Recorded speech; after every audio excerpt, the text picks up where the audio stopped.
No es lo mismo hablar de un secuestro que haber sido secuestrado. Nuestro invitado de hoy es un obispo católico que pasó 5 largos días como rehén de un grupo de guerrilleros.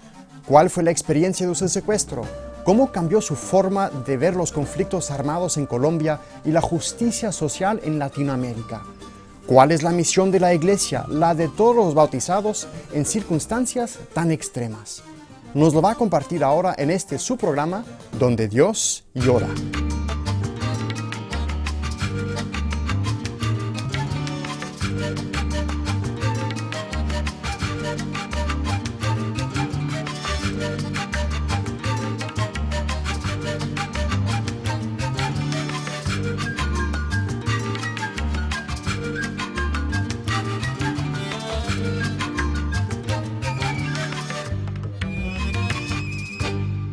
Colombia es un país de extraordinaria riqueza natural y humana. Desde mediados del siglo XX ha sido uno de los ejemplos más notorios de los conflictos armados y la inseguridad radical, tan característica de nuestros tiempos. Más allá de los titulares escandalosos y de algunos personajes infames internacionalmente conocidos, es una historia sobre todo de un atroz sufrimiento humano. Para hablarnos de este tema, a la luz de la experiencia de su propio secuestro, tenemos hoy el honor de hablar con el arzobispo de Cartagena, Colombia, Monseñor Jorge Enrique Jiménez Carvajal. Monseñor, bienvenido al programa. Un saludo muy cordial para todos los televidentes. El 10 de noviembre de 2002 sucede algo que me imagino que marcó fuertemente su vida, una experiencia única y original, que fue secuestrado por las Fuerzas Armadas Revolucionarias de Colombia, por las FARC. Nárrenos brevemente qué sucedió aquella mañana, cómo fueron los hechos que se dieron. Visito mucho las parroquias, pero una visita muy especial que yo hago a las parroquias es para la celebración del sacramento de la confirmación. Y ese día viajé a la parroquia más pobre de la diócesis de Zipaquirá, la más pobre de todas. La carretera, sobre todo a partir de cierto momento, muy difícil, muy llena de huecos, había estado lloviendo en esos días, muy difícil. Y iba con un sacerdote que era el vicario de la zona donde estaba en ese momento. ¿Había muchos problemas ya con las FARC en esa área, en esos tiempos? Sí, ciertamente. El padre conducía un jeep y de un momento para otro apareció en la carretera 2 guerrilleros y nos apuntaron con los fusiles, 2 nomás. El padre de alguna vez inmediatamente me dijo, es la guerrilla, monseñor. Entonces nos dijeron, bájense del carro. ¿Usted qué pensaba en esos momentos? En ese momento todavía no son instantes, ¿no? Yo le dije, ¿qué necesitan? No, el jefe necesita hablar con usted. Es una cosa rápida y toda cuestión. Entonces le dije yo, dígale al jefe que venga. Aquí lo recibo con mucho gusto. ¿Quién se supone que sería el jefe de ellos en ese momento? No, yo sí me imagino que era uno de los jefes guerrilleros. No de los altos, eso se creció poco a poco. Al segundo día se creció el nivel del secuestro que me hicieron a mí. Ellos no eran tan conscientes, eran conscientes de que yo era obispo, pero no eran tan conscientes de que yo era en ese momento el presidente de la conferencia del Consejo Episcopal Latinoamericano. Al otro día lo supieron y entonces ahí intervinieron personas de más alto nivel en la guerrilla. Nos trataron con mucha grosería, entonces yo les dije, bájenle el tono a la grosería porque ¿por qué nos insultan? No hay necesidad. No hay necesidad ni hay motivo. Y entonces el padre me dijo, Señor, nos secuestraron, este es un secuestro. Comenzamos a rezar el rosario, ellos nos dieron orden de que nos bajáramos, de que nos calláramos. Yo nunca quise callarme, siempre que estaba, rezamos muchísimos rosarios y yo nunca quise callarme. Lo vamos a amordazar. Y yo oraba con voz más fuerte y el padre lo mismo. Una cosa que les salvó, curiosamente, fue una avería del coche, porque el jeep en que iban, iba el plan A, me parece, de ellos era llevarles en su mismo coche, y eso no Sí. funcionó.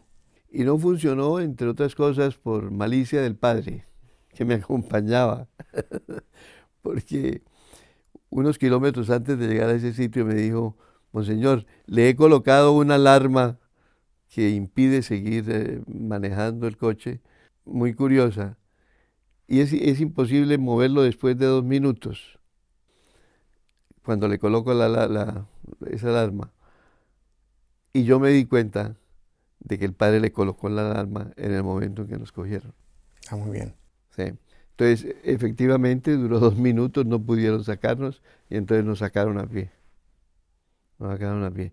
Tal vez son los momentos más trágicos de la vida de uno, ¿no? ¿Por qué dice trágicos? Porque uno diría, Porque uno se siente que le quitan la libertad. ¿Sí? Usted ya no tiene libertad. Es una experiencia muy fuerte. Yo creo que de lo más fuerte que tiene uno en el secuestro. Para mí eso fue una cosa muy fuerte. Repito, tal vez de lo más fuerte que tiene el secuestro. y en su experiencia durante el secuestro, ¿se notaba una fuerte antipatía hacia usted por ser obispo o simplemente era una forma de trato para toda persona secuestrada? El grupo de muchachos que nos tenían a nosotros secuestrado era bastante joven, ¿De qué edades aproximadamente? 17, 18, 19 años. Tenían un jefe un poco mayor, pero, pero era un grupo más bien de muchachos. Después de 3, 4 horas del secuestro, yo veía, nos tenían ocultos en una quebrada. Yo los veía a ellos muy incómodos al dirigirse a nosotros. ¿Incómodos? Incómodos, no sabían cómo dirigirse, les daba como pena. Entonces yo les dije, miren, eh, el padre se llama el padre Desiderio Orjuela. Y de ahora en adelante le tienen que decir padre. Cuando se dirijan a él, díganle padre. Yo soy obispo. Cuando se dirijan a mí, me van a decir de ahora en adelante monseñor. Y no admito ningún otro tratamiento. Y ellos obedecieron, todos, aún los jefes. Y eso nos ayudó en cierta manera al trato que nos dieron, ¿no? Porque ya cuando le dan a uno un cierto título, en este caso el título religioso, pues ya crea una distancia. Le iba a preguntar, son muchachos muy jóvenes. ¿Cuáles eran las motivaciones? ¿De qué hablaban con ellos? Porque en una entrevista usted mencionó que sí hablaron. ¿De qué temas hablaban? ¿Cuál era la motivación de estos jóvenes a estar involucrados con la FARC? Recuerdo mucho de un muchacho que se me acercó bastante, me buscaba bastante y me hablaba de que era de tal lugar. Pero la noche anterior al día en que nos rescataron, me dijo, Monseñor, si a usted lo sueltan, necesito que usted me ayude a salir de aquí. Y le dije yo, "¿Y tú de dónde eres?" Entonces me dijo, de tal parte. Le dije, tú me has dicho que era de otra parte, ¿verdad? Me dijo, sí. Entonces, ¿usted pudo ayudar a este muchacho en años posteriores? ¿O? Como a los 3 meses del secuestro, de haber retirado, de haber regresado yo, un día llegó a la curia, la curia episcopal de ahí de Zipaquirá. Y entonces me pasó la secretaria, me pasó por teléfono y me dijo, hay un joven que se llama, dice llamarse tal, que necesita hablar con usted. Le dije, déjelo pasar. Él entró y cerró la puerta y me dijo, ¿me conoce? Le dije, difícilmente lo voy a volver a olvidar. Y entonces después le ayudé de varias maneras para que él se fugó de la guerrilla y volvió con su familia y se perdió en la ciudad de Bogotá en un trabajo, pero dejó la guerrilla. Durante los momentos de su secuestro, ¿algún momento donde usted sí temía por su vida, que no sabía si iba a salir de esto con vida, si iba a pasar a lo mejor años secuestrado o Si a uno le pasa la película que le pasa a uno, la mente es muy terrible, porque en Colombia pues, ha habido gente con 10 años de esa tortura que es el secuestro, 12 años. Entonces uno, después en la primera tarde, ellos nos decían, no, esta noche lo soltamos.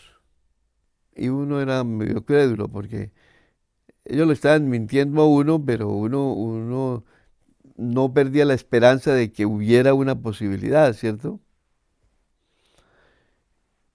Pero en la medida en que se alejaba ya el segundo día, el tercer día, ya la cosa era diferente, porque uno decía, esto se está prolongando, y se está prolongando y uno no tiene noticias de nada, no sabe qué va a pasar. ¿Qué le decía usted a nuestro Señor en esos momentos? ¿Cuál era su oración en esas circunstancias? Yo tuve una gran ventaja en el secuestro y es que me secuestraron con el sacerdote y siempre estuvimos juntos. En el momento del secuestro le dijeron al sacerdote, usted siga, usted váyase con otros carros, otros coches que venían ahí, váyase con que lo lleven. Nosotros venimos después del obispo. Entonces él les dijo, yo al obispo no lo dejo solo, corro la misma suerte del obispo. Y eso me ayudó porque en todo momento yo pude dialogar con él, nunca nos separaron. ¿Qué se decían? De todo, de todo, de todo, pero particularmente siempre oramos juntos. De él siempre yo tuve una impresión muy grande del padre Desiderio, porque yo con él viajaba bastante por la región y siempre recordaba que decía, me echaba cuentos y el cuento terminaba siempre diciéndome, pues señor, no se le olvide que todos mis cuentos terminan en un rosario, confesemos el rosario.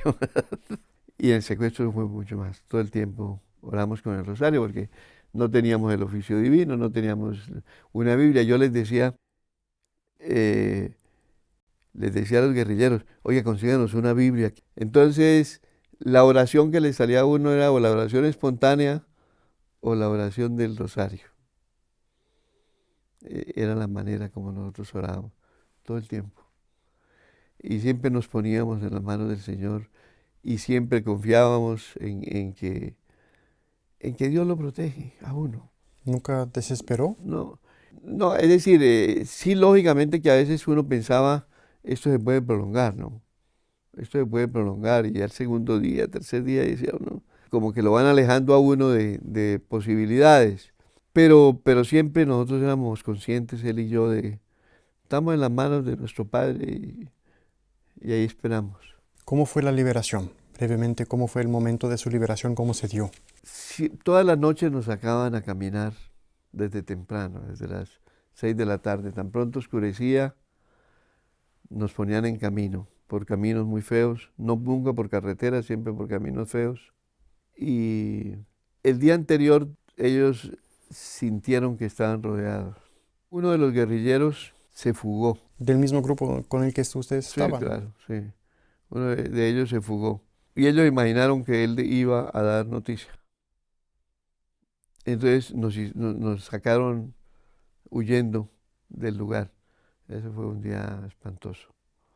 Nos metieron por unas quebradas, nos subieron por unas montañas.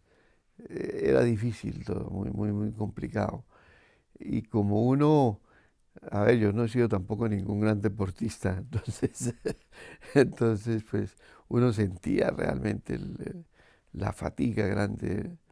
Y en la noche ya no nos sacaron a caminar, fue la última noche. Pero no huimos porque ellos tenían noticia de que cerca estaba el ejército. Que cerca estaba el ejército. Y entonces, pero nosotros no lo sabíamos, ¿no? Nosotros solamente nos dábamos cuenta y analizábamos, ¿no? Decíamos, están huyendo, algo pasa. Nunca le compartían información con No, ustedes. nunca, nunca, Claro. en absoluto, en absoluto. Esa noche nos dejaron ahí, llovió toda la noche. El día anterior no tuvimos comida ninguna, de ninguna clase. Como a las 11, 12 de la noche llegaron con algo de comida, pero llovía, y entonces nosotros dijimos, no, preferimos pasar ya así. nada, no comimos absolutamente nada, ni un café. Y como a las 5 de la mañana nos dejaron en unos cambuches, no dormimos absolutamente nada. Como a las 5 de la mañana nos pusimos en pie, todavía estaba lloviznando, y nos colocamos en unas piedras que había ahí. Y nos dimos cuenta de que el jefe estaba de vigilante. Ya como a las 8:30, 9 de la mañana, pasó un helicóptero. Entonces el padre de Desiderio les decía, no tienen ni idea dónde estamos nosotros. Se nota que no tienen ni idea. Que nosotros estábamos en unos árboles, debajo de unos árboles muy frondosos. Imposible que nos vieran. Como a la media hora, 2 helicópteros, 3 helicópteros. Y ellos comenzaron a ponerse muy nerviosos. Comenzaron a ponerse muy nerviosos. Nos metían por acá, nos escondían acá, nos escondían allá, pero todo era muy, muy selvático. Y entonces en un momento determinado, un guerrillero que llegó ese día nuevo, porque siempre llegaba alguien nuevo, que no conocíamos todavía, nos agarró de los brazos a él, al padre y a mí, y fue a escondernos en la parte más montañosa.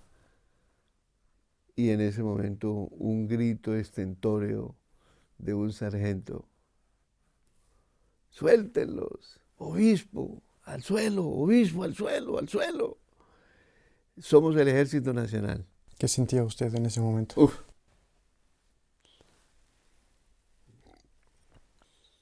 Es instante, es un instante.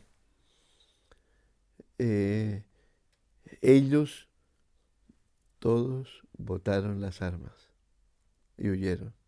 Y el ejército pasó por encima de nosotros para protegernos.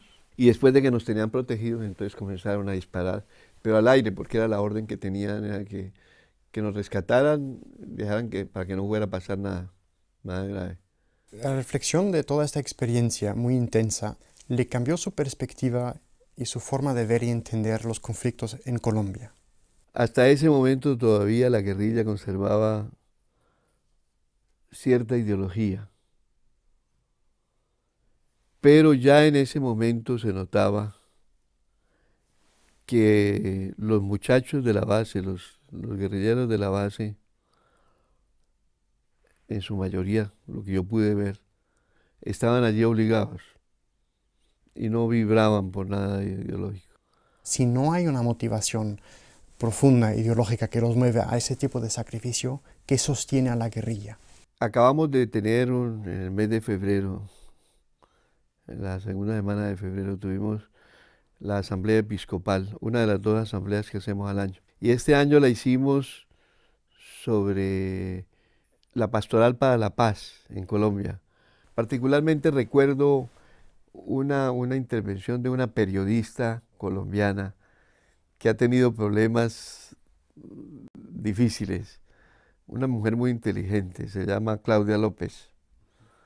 Nos hizo un análisis sobre la violencia, sobre las violencias en Colombia. Porque ya son muchos los conflictos que hay, los motivos que hay. Y en este momento hay enfrentamientos de violencias, ¿sí? Entonces daba este dato, que es audaz decirlo, ¿no?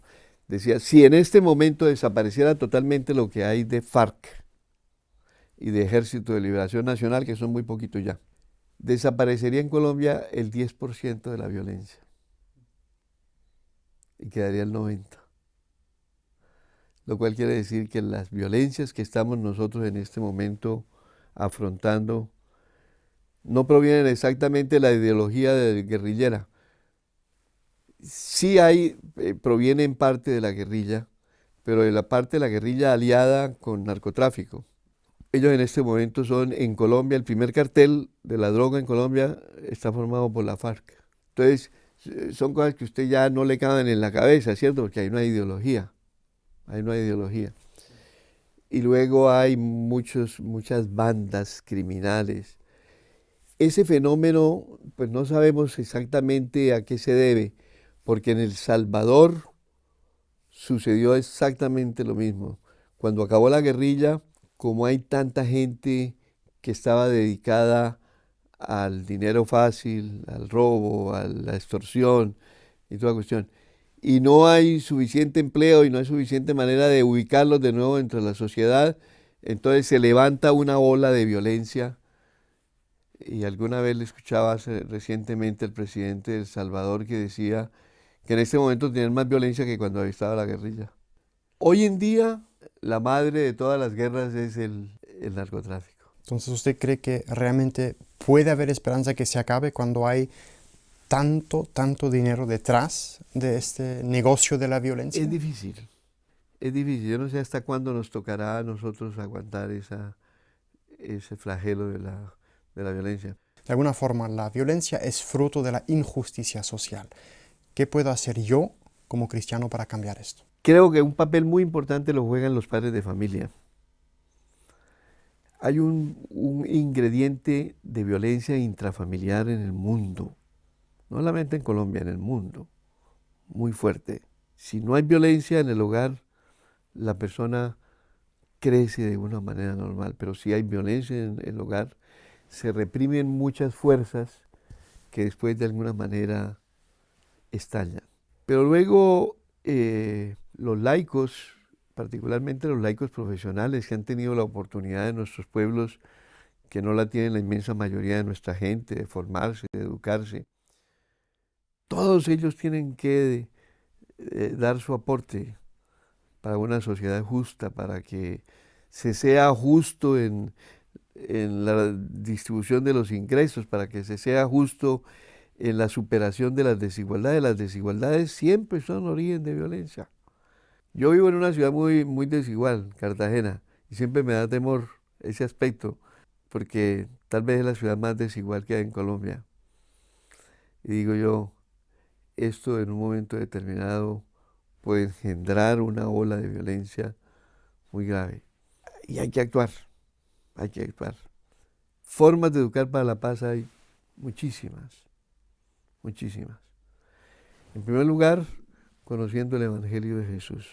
El Evangelio jamás justifica ninguna clase de violencia. Todo lo contrario, promueve el perdón, promueve la reconciliación, que son armas fundamentales de la no violencia.